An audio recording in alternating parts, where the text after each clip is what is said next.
So I'm an Israeli, was born in Israel in 1947, a month before Israel was announced as an independent state by the United Nations. Actually, my ID card said that I was not born in Israel, I was born in British Palestine. It was part of the British Empire at that time. And they refused to change it, so okay, so I'm there. But I grew up in Haifa, I was born in Haifa, grew up in Haifa. My two parents came from Poland before the Holocaust. They came as children with their own parents, sensing anti-Semitism in the air. And went to elementary school, high school, and then I went to study medicine at the Hebrew University, Hadassah Medical School in Jerusalem. At that time, in 1965, it was the only medical school in Israel. Now we have about 6 of them, but at that time it was the only medical school. Actually, it was established in 48. A year after the country started, we already had a running medical school. And after graduating the medical school, I was drafted to the military in Israel. There is a very elaborate system. You can either be drafted to the military at the age of 18, which is according to the law, or you can be drafted after you study, but you have to study something that the military is interested in. The military will not allow you to study Bible. Well, you can study Bible, but after the service. But if you are studying medicine, chemistry, computer sciences, aeronautical engineering, and so on, then the military will postpone your service, and then you are coming and serving in your profession. So I studied medicine, and then exactly in 73, in the Yom Kippur War, I completed my medical studies, including my rotating internship in Rambam Hospital, and I was drafted to the military, becoming a combat physician in the Israeli Navy, the Israeli Commando, the missile boats, missile ships, and completed 3 years of national military service, and was discharged and decided that I'm a physician, so I have to do a residency. And I picked up residency in surgery. Out of all the professions, I picked up surgery, but and again in Rambam Hospital. But a short time into it, I realized that it's not exactly what I really want to do. And I became more interested in the root of diseases. As you all know, you're all belonging to the medical profession. In most of the cases, if you think of patients, they're coming to the hospital too late. If you have a myocardial infarction patient, it's much too late. He has been accumulating cholesterol in the coronary arteries for decades.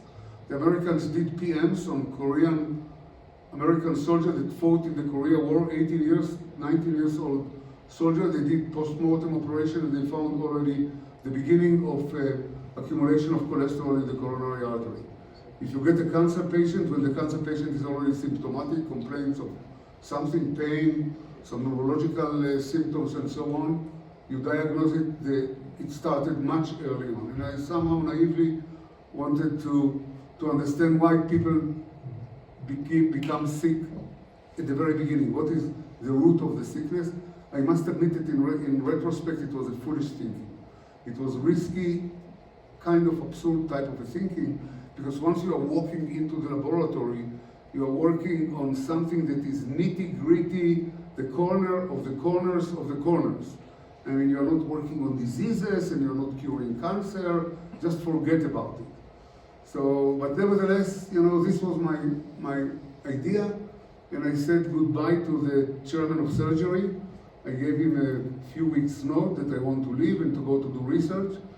Initially he said, oh, you're a good doctor, and I'll send you to the United States for a fellowship. At that time, by the way, the most common surgical disease was peptic ulcer. That was the most common, and it was operated in many cases because patients were coming bleeding, and we operated on them until, of course, Helicobacter pylori was discovered, got the Nobel Prize to Australian physicians, and the disease changed its character altogether, because people thought that, you know, if you get ulcer, you must be a type A personality. There was all kinds of psychological theories attached to peptic ulcer, and it's all gone. Simple bacteria, 10 days of erythromycin, you are cured and everything is fine. A little bit oversimplified, but that's basically the story. It's amazing what science is doing. Anyway, I told him that I'm firm about leaving, and then he escalated the conversation and thought that maybe I need some help. He meant some psychological help, maybe I need some rest. And I said, no, I'm rock solid, I'm leaving. I give you 3 weeks, find a replacement because I was on call on the list and so on. And I left and I went to the Technion in Haifa, which is a premier technological university, to do my PhD. And during my PhD with Aaron Hershko, we discovered a very important system. I will not go into the details of the system, but I'll just show you the result of the system. What we discovered is a quality control system that controls the quality of proteins in the body. You know, we are made of 25,000 different proteins. Hemoglobin, for example, the antibodies that immunize us against COVID, the muscle proteins, 25,000 different proteins. And these proteins are very sensitive. They are sensitive to mutation, they are sensitive to heat. People don't realize, they think that it's hot outside, but it's not hot outside, it's hot inside. We are living at 37 centigrade, it's quite hot, and proteins hate it. You know, typically when you buy protein in the butcher, you don't think that you buy proteins, but you do buy a lot of proteins. When you buy meat, you buy proteins. When you buy milk, you buy proteins. When you buy cheese, you buy proteins. You put them in the refrigerator, or preferably for long time storage, you put them in the freezer. So, and we are not in the freezer, we are living at 37 degrees. So proteins are getting damaged, they are getting harmed, they misfolded. You know, try to put a piece of meat on the table for one day and you'll see what happens to it. But you never think of what happens to our meat. Yeah, we have meat. Our muscles are made of, yeah, it's meat. We don't think cannibalistic, but we are made of meat, for example. And how comes that at 37 degrees, our meat can exist not for one day, and not for 1 month, and not for 1 year, and not for a decade, but for several good decades, 7, 8, 9, 10 decades. Why? Our meat is also damaged and also harmed. There is no exception in the rules of nature. But we have a system that replaces the damaged proteins all the time. So it's kind of a surveillance system, a quality control system that removes damaged proteins that are being generated all the time as I speak now to all of you. And it's not only in people, it's in all animals, in all plants, in all known organisms. A very sophisticated quality control people that we initially hypothesized, but then isolated physically using scientific biochemical tools. And initially, you know, like every breakthrough, people are kind of disbelieving, and scientists are also very conservative. We encountered loss of disbelief, but you know, that's what you do in science, you do what you feel is appropriate to do. And gradually, with the discovery was made in the late 70s and early 80s, it took us about 6 years to put the system together. After 6 years, when I graduated, I got my PhD from the Technion, I decided to fly out because I wanted to build my own independence. And I went for another 5 years to the MIT in Cambridge, Massachusetts. And I got further training in biology, actually working on the same system, but took it much further than, as a graduate student, I took it to genetics, to molecular manipulation. And after 5 years, after heavy discussion in the family and after many offers in the United States from premier institutions, I decided to go back. And I'm next to Rambam Hospital, actually the Faculty of Medicine, you can see it here. You can see this is the white building. The Rambam Hospital is here, it's a huge complex, and the Faculty of Medicine is always next to hospitals because we are teaching medical students, they have to see patients, and also it's going both ways. It's not only that we are teaching medical students, but we are absorbing physicians that are doing research. So I have in my lab physicians that are carrying on basic research, and we have a very good, I don't know whether you have it here in Mexico, we have an excellent MD PhD program. So the students are coming for 12 years, and they are graduating with 2 doctorates simultaneously, which I couldn't do at the time. I did an MD, and then I did my PhD, but now we have it combined, and they can do it, all the physicians, they can do it wherever they want. They can do it in biology, but they can do it in computer sciences, they can do it, we have computer scientists and mathematicians that are doing degrees in medicine. So we are opening the whole Technion for physicians to do whatever they want. And actually 20% or 25% of our graduates are graduating with a double degree, and fortunately or unfortunately, they are not becoming clinical practicing physicians. Many of them, they go to work in the biomedical industry, they go to work in Philips, in Helsinki, in Siemens, all the industries that are surrounding Rambam Hospital, and Rambam Hospital is a beta site for all these industry that is surrounding us. Actually, it's built in the middle, and in the entrance, in the southern entrance to Haifa, you will see all the General Electric, Siemens, Philips, beside the Israeli industry that are developing medical sophisticated imaging, surgical equipment, and so on and so forth. So I returned to Israel and became a faculty member, and there, until this very day, I have a very big laboratory, and so on and so forth. So my connection to Rambam is very tight, though Rambam and the Technion are two different entities formally. Rambam belongs to the government, to the Ministry of Health. The Technion belongs to the Ministry of Education, to the High Educational Council.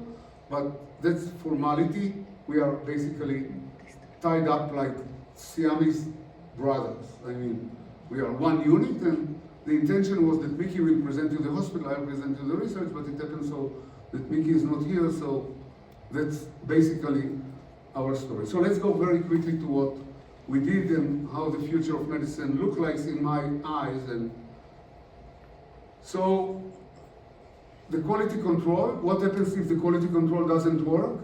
Proteins that should be removed are not removed. One big group of proteins that are being accumulated and not removed are oncoproteins, like NIC and RAS and JUN and FOS and P53 mutated, and so on and so forth. The system fails to identify them, they accumulate, and they start to drive the malignant process. And as a result of this discovery that all these proteins are targeted by the system that we discovered, drugs were developed, very efficient drugs. There is no doubt in my mind that this hospital, and basically all I've seen, much worse hospital than this one. This is a superb, premier leading hospital. I've been in faraway China, in small cities in China, and I found our drugs on the shelf are being used mostly for multiple myeloma, which is a B-cell leukemia, but also for amyloidosis and so on and so forth. One of the drugs is Velcade. It's a proteasome, it's an inhibitor of the whole system, and it leads to apoptosis of malignant cells. And I'll show you just one picture. Here you have a patient with multiple myeloma. You see the stampeding level of the IgA. In this case, it's immunoglobulin A. It's a monoclonal expansion of a B cell that occupies the entire space of the bone marrow. All the other elements of the bone marrow are suppressed. Red blood cells, thrombocytes, white blood cells. The patients are suffering from pathological fractures, from hypoxia, from infections, from occlusion of the kidney by the accumulating level of the antibody. And here start a treatment, conventional treatment that people used before. Nevertheless, the relapse is very short. It's not even a complete remission, and the patient relapses. And here start, our treatment, and it's not our treatment, the treatment that is based on our discovery, and the patient is running into complete remission. There are another group, and you can see here the bone marrow, the malignant bone marrow. You can see the 41% tumor burden in the bone marrow of the patient, and after treatment, this is a single therapy, by the way, which is not typical to cancer, to malignancies. You can see basically rejuvenation of all the blood cells in the bone marrow. What happened with this disease, that it's very common disease, it's 20% of all hematological malignancies and 3% of all malignancies, is that it changed completely its clinical landscape, and people from dying in agony a year and a half into the diagnosis are now living. Some of them are cured completely, many of them are living 10 and 15 years, but they are not only living, they are living with high quality of life. I will not go into other drugs that are being developed. I think that the pharma, I don't know any major pharma company that is not busy with our systems. There is a whole new group that are called PROTACs. Actually, thalidomide, the very famous thalidomide is an excellent drug that was taken out of the vault and being used again, and derivatives of it. And now the pharma companies are moving to brain diseases. Because brain diseases is another group of diseases that are showing up once the system doesn't function properly. Think about Alzheimer with accumulation of tau, think about Parkinson with accumulation of alpha-synuclein, think about ALS with accumulation of SOD or TDP43, think about Huntington with basically all the neurodegenerative diseases, with no exception, have one common hallmark: accumulation of aggregated proteins that damage the neurons, and it depends on the protein and the site of the brain, the symptoms, but there is a common hallmark to all these diseases. And the issue is to target this protein for degradation, and now new drugs are being developed. And I think that the future is going to see a huge development in neurodegeneration beside cancer. So for me, as a physician, it was satisfactory and rewarding, because physicians are typically, when I was a doctor in the hospital, you are treating patients one by one by one by one. And if you're in the operating theater and you have a major operation like Whipple, like for pancreatic cancer, it can take you 10 hours. So you're treating one patient a day, or 2 or 3 or 5 a day. And I was lucky enough to somehow materialize my old dream to understand mechanisms of diseases and to be able to develop drugs for diseases. And now in the lab, we have a very efficient anti-cancer drug. We are very close to clinical trials, completely different concept. I don't have the time to go into it. So it's rewarding to see. Again, you need to be very lucky. People are asking me, you know, what is the story, what is the secret of success? I tell them that the first element is luck. Be with the right people at the right time. The stars should turn to the right direction. And our work has impacted the lives of millions and will continue to impact the lives of millions, including in this very hospital. I'm sure that if I would have asked you to take me to the hemato-oncology department, you would have seen the doctor saying, here are Velcade, carfilzomib, bortezomib, and so on and so forth, the drugs that were developed. And that's, I think, for a physician, is very satisfactory. So let me leave this one and go to the other part of my talk, which is the future of medicine. And you all know about it. I'm not going to talk about it in details, but we all know that we are in the center of a big revolution. And the big revolution is the revolution of personalized medicine. So what is personalized medicine? That we are not, I always compare it to pajama type of medicine versus tailor-made suit.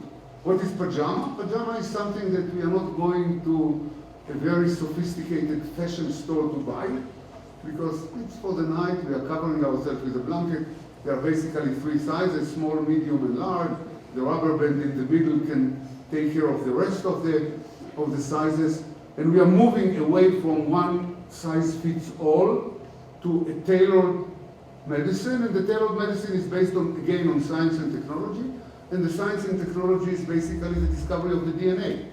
So we are able now to, it's not only DNA, I'm oversimplifying it, but it's what is the reason of the disease, because cancer is mutational disease. Many diseases are changes in our genetic repertoire. Some of this we are bringing from home. Some of this we are acquiring along life.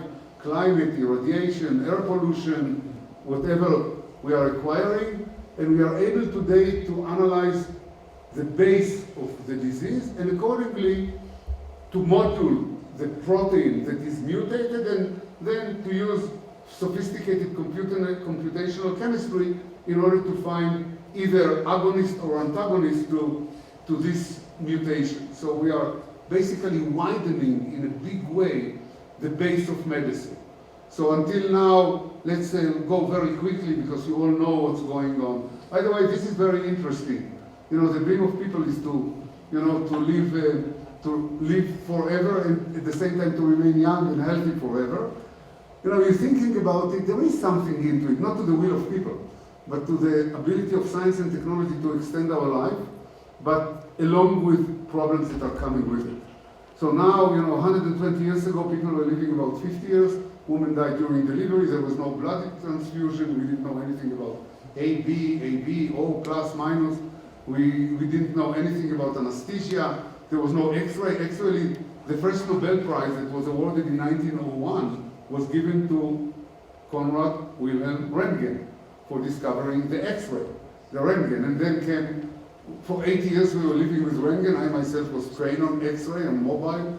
And then came the CAT scan, and then the MRI, and then the functional MRI. And now we are doing very sophisticated imaging. Actually, we are not doing only imaging for imaging. We are doing interventional imaging. Think about cardiology.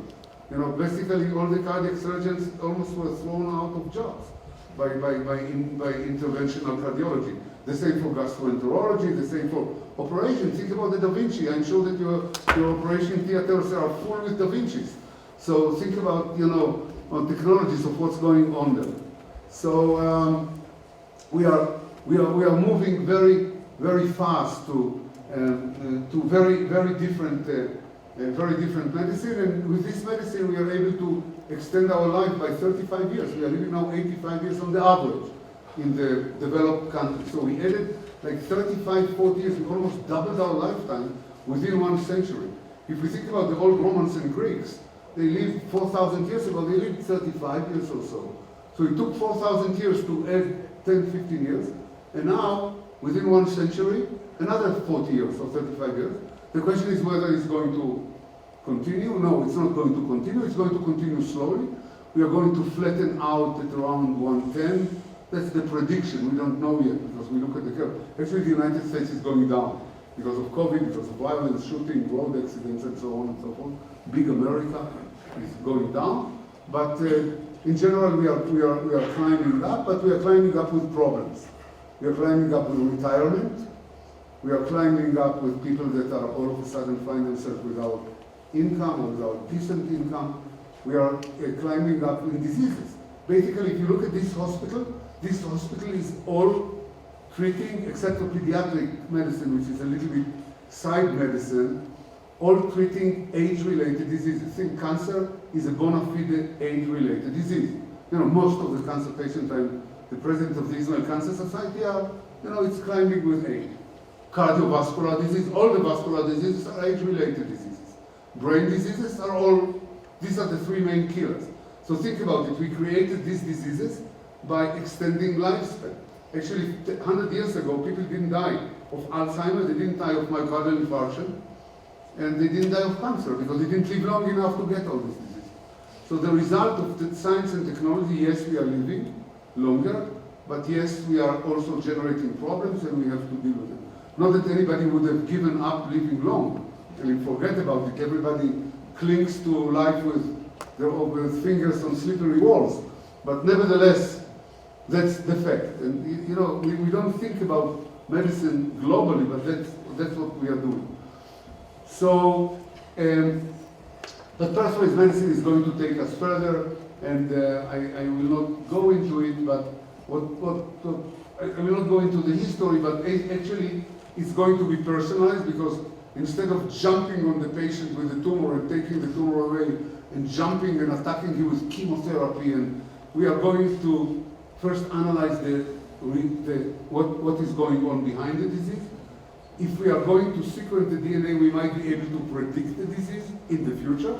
If I have a mutation in P53, it's a risky mutation, so I might be more careful. If I have other mutations, in the future we might be able to repair them by CRISPR-Cas, for example, by gene editing. So we can predict, we can prevent, but mostly, and that's what I'm going to talk about again, all that I trying just to give it to you kind of a shelter, kind of a cover, participatory. When I studied medicine, and probably many of you have studied medicine, the doctor was God. We didn't talk to the patients at all. We said, I'm your doctor, trust me, don't come with your stupid questions, do what I'm telling you to do, and that's it. That was the attitude. Actually, I was telling the joke yesterday in Monterrey, that there is a joke about the difference between God and a doctor and a physician, that God doesn't think that he's a physician. But the attitude changed completely.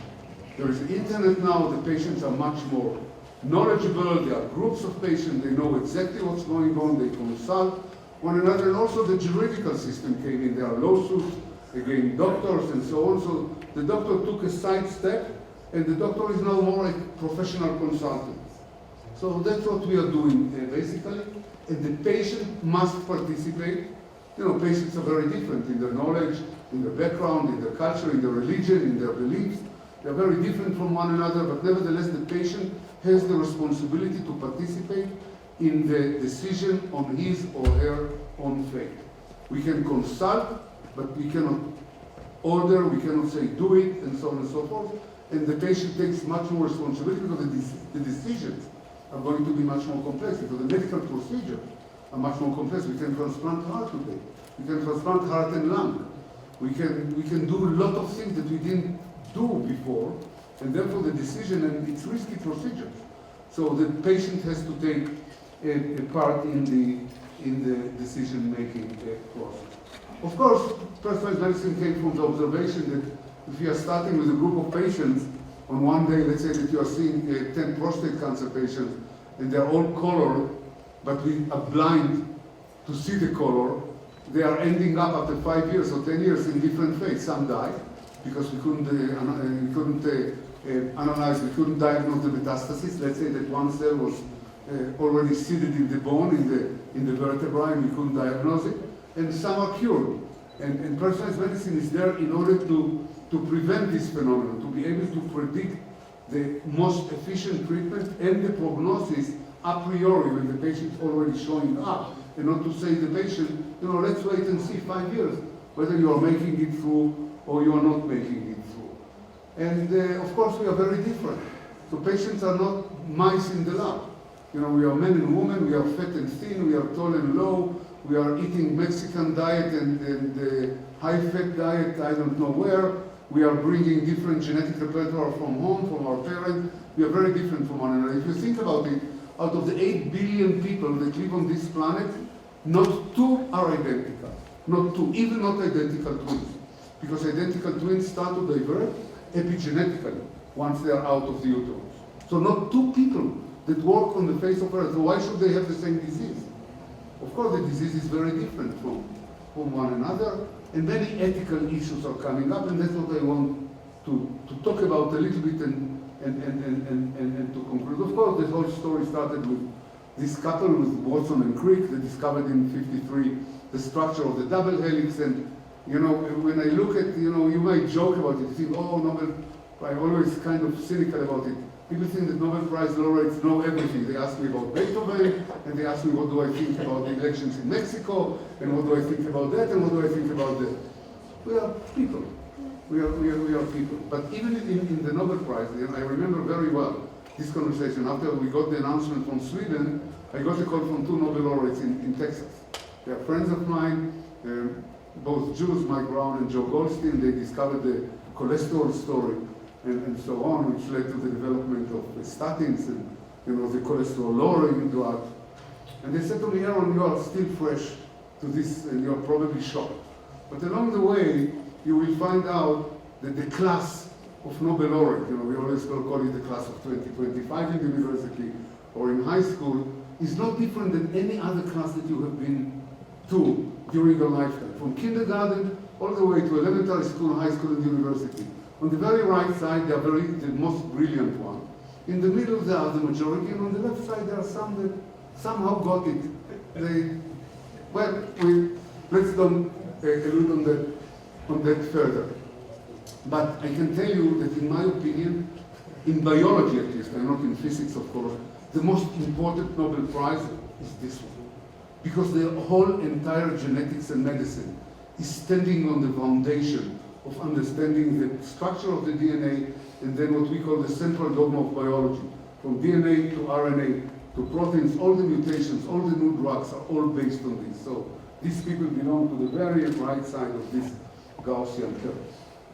So you see that the drugs of the future are going to be based on our DNA, and we are moving, as I said, from pajama type, from one size fits all to tailor-made medicine. And I will not go into it. You all know breast cancer can be due to mutation in the progesterone receptor, in the estrogen receptor, in the EGF receptor. Then unfortunately it can be triple negative, but it will not be only triple negative because we are discovering more and more reasons.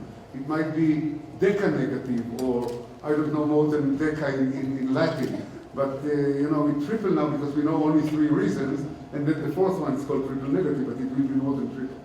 So this is an example that we need. The woman comes with a tumor. The woman doesn't know what's going on, but if she has a mutation in the estrogen receptor, we should treat her with tamoxifen. If she has a mutation in the EGF receptor, we should treat her with Herceptin. But if we cross the treatment, then we continue to deteriorate. So that's personalized medicine. We are going to molecular diagnosis. The pathologist's eye and the hematoxylin eosin slides are not sufficient anymore. They are far away from providing us with the right information. But let's go quickly to the issues, to the moral issues. In medical school we are learning that the 3 pillars of medicine are disease, patient, and treatment. And these definitions on which I was educated are going to change dramatically, because the disease used to be what you see on the left side. You know, the doctor came, he took the pulse, and the patient was boiling. Today, we are doing DNA analysis. We don't even need the patient. We are taking biomarkers, we are taking the blood, and in most cases, you know, we need the story, of course, and so on and so forth, but basically, we have much better tools. But the disease can be diagnosed much earlier. You know, I think that I am healthy, but I don't know whether I have a small, tiny tumor that already sent circulating DNA or circulating tumor cells into my blood. Think about it, newly developed blood tests can detect cancer 4 years before conventional methods. So if I screen the population, I might be able to discover cancer patients that don't know even that in 5 years they are going to have the disease, the symptomatic disease. Again, go back to my dream of what I wanted as a kid, as a young student, to achieve. And then there is a lot of ethical meaning to it. You know, what does it mean that I'm sick now, that I have cancer? Whether the insurance company will cover it, what does it mean for the family? Think about, you know, I'm suffering chest pain. I'm in my lab, I'm suffering chest pain, I cross the yard, I'm going to the emergency room, they do an ECG, they take enzymes and everything, and they say, and they take blood tests for sequencing, and they tell me, Aaron, you don't have heart attack. It was just intercostal muscle pain, but you do have APOE4, which is mutated. You have this variant that predicts in high susceptibility Alzheimer's disease in 10 years. Jesus Christ, I came for chest pain, and I walked out with Alzheimer's disease. And then what do you do with Alzheimer's disease?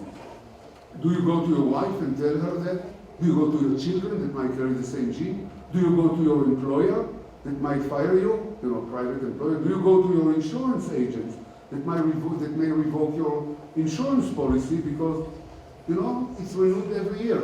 So for 50 years I paid insurance, now, and I didn't need them. Now that I need them, they walk out. So there are many implications to knowing what we read. Basically, I don't know whether we want to know our future. I think that the power of medicine nowadays, if we want to really narrow it down, is the prophecy. We are developing tools that are predictive for the future. And very few of us are ready for it. Psychologically, emotionally, historically, religiously, traditionally, however you look at it, we are not ready for it. We are enjoying, tomorrow night, I'm taking Iberia plane to Madrid and then to Tel Aviv. Planes crashing. But I don't know about it, so the statistics say that it's safe, you take it, but people get killed. People get killed on the road. When they go out in the morning, they go to work, and they don't come back at home the night, if you know it. So not knowing the future is one of our strongest protective walls. And medicine is going to break it, to have the ability to break it. And I think that this is the essence. Forget about pricing, forget about knowledge, they're all important, but for society at large, this is going to be a very big issue. And I think that the big issue, and of course the patient. The patient doesn't have to be patient that come with the pain. It can be the sperm, it can be the egg. We can predict diseases a priori, maybe try them. We are doing it. Actually, we are doing embryo selections nowadays. Just last week, the Supreme Court of Alabama ruled out that frozen fertilized eggs are living organisms. And that had immediate implications on IVF, on abortions, on anything, just a decision of the court. But I think it's going to be ruled out by the Supreme Court of the United States, but one never knows. So see what's going on. This can be the next patient. Why not to do it ahead of time? Why we have to wait that the patient will walk into the emergency room with a stroke or with a myocardial infarction or with a tumor that cannot be cured? And of course the treatment. The treatment can be correcting the DNA, gene editing. We are doing it today. For sickle cell anemia, for thalassemia, it's already running. The price is skyrocketing, but we know how to do it. So the treatment is not going to be, the usual treatment, but we are going to really treat the diseases, and the accessibility and the price are other ethical issues that I don't want to go into. And I think that, there is an issue of genetic privacy, because if my DNA is going to be sequenced, it will be hacked. There is no doubt. It will be hijacked by criminals. There will be ransom. There is all the time competition. Israel is very strong at it, at cybersecurity, but it's going always to be broken. You protect this line, the next day it's broken. You develop another line of defense. It's broken forever, and it's an ongoing forever competition between the criminals and the information. This information is very sensitive. If I have genes for autism, for psychiatric diseases, and there are the people that will call me say, we are going to leak it out, to put it in the computer, on the internet. It's not fun. It's not fun at all, and it will happen. And all this is not coming from the time magazine, it's all coming from Nature and Science, and we all know about it. And let's conclude with this beautiful lady, with Angelina Jolie, that men think that she is one of the most beautiful women that walks on the face of earth. But she did something that is going much deeper than beauty. And she discovered that she's carrying BRCA1. Why did she discover it? Because her mother died of breast cancer, and her aunt, the sister of the mother, died of ovarian cancer, and of course the common denominator is BRCA1, and she tested positive, and she did decide to take her 2 breasts and her 2 ovaries. And again, the same questions are coming up. What to tell the children? By the way, she has her own children, not only the one that she adopted with Brad Pitt. And then what to do about the insurance and all these issues are coming up. So for herself, she did remove a ticking bomb, but I think that what she really, and she made it public in order to encourage women, and I just want to tell you, again, we are going to the issue of public knowledge and what does it mean.